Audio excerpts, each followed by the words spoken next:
Hello everyone, this is Avenger Green, and I'm finishing off one of the best Toku-inspired comic books I've read in years. So in this video, we'll be looking at issues 2 and 3 of Inferno Girl Red, Book 1.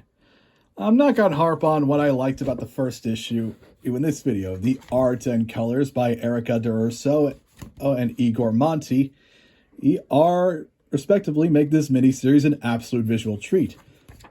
The monsters' design are top-notch.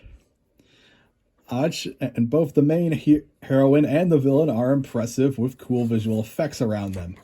So let's focus on the characters and the plot. Cassia continues to be a relatable protagonist. You really feel how in over her head she is with being a superhero and her city being trapped after crawling with monsters. But as she continues to battle, you can really see her start coming into her own as the new Inferno Girl Red. Sure, it's a tried and true new character archetype of the reluctant hero, but I think Matt Groom does a good job making it work for Cassia, especially since this miniseries is clearly just the start of her story. Not to mention, she actually has a pretty good cast to support her.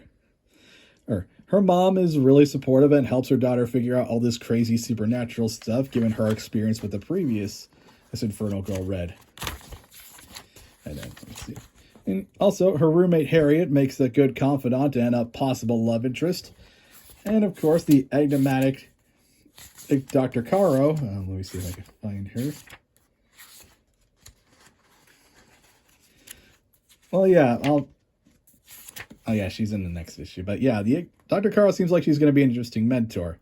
But what I think is the weakest part of this book is this guy, the main villain, Sung-Ho Park, a.k.a. the Griffin. And honestly, he's kind of generic, I think, as a main villain. And his whole deal is that he's kind of a rich asshole who joined up with the main evil force, which seems to be entropy itself, first for power, but then he claims that entropy is the natural order of things, with the Big Bang itself being a mistake. And unlike Cassia, who has her own charm with her overcoming her own doubts and her care for her friends and city, Sung-Ho just comes off a bit short. With that being said, his costume is really damn cool. At the very least, he's quite a physical threat to our heroine, which of course, as you can see, it leads to a really cool, really spectacular final battle on the style of a shonen anime, with Cassia unlocking a new form with Inferno Girl blazing and doing this really awesome Dragon Blast attack. But the story ultimately ends in a bit of tragedy. Cassia's mother, because of plot shenanigans, and she ends up vanishing into parts unknown. And the city is still trapped in the dome.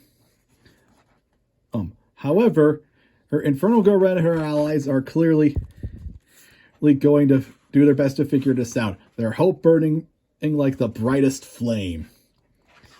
Anyway, so that's Inferno Girl Red Book 1. It's not groundbreaking in terms of storytelling, but it's still an enjoyable story.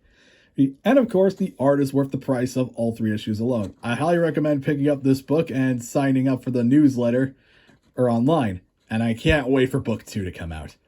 So, if you like this video, feel free to subscribe and hit that notification button. Until next time, have a great day.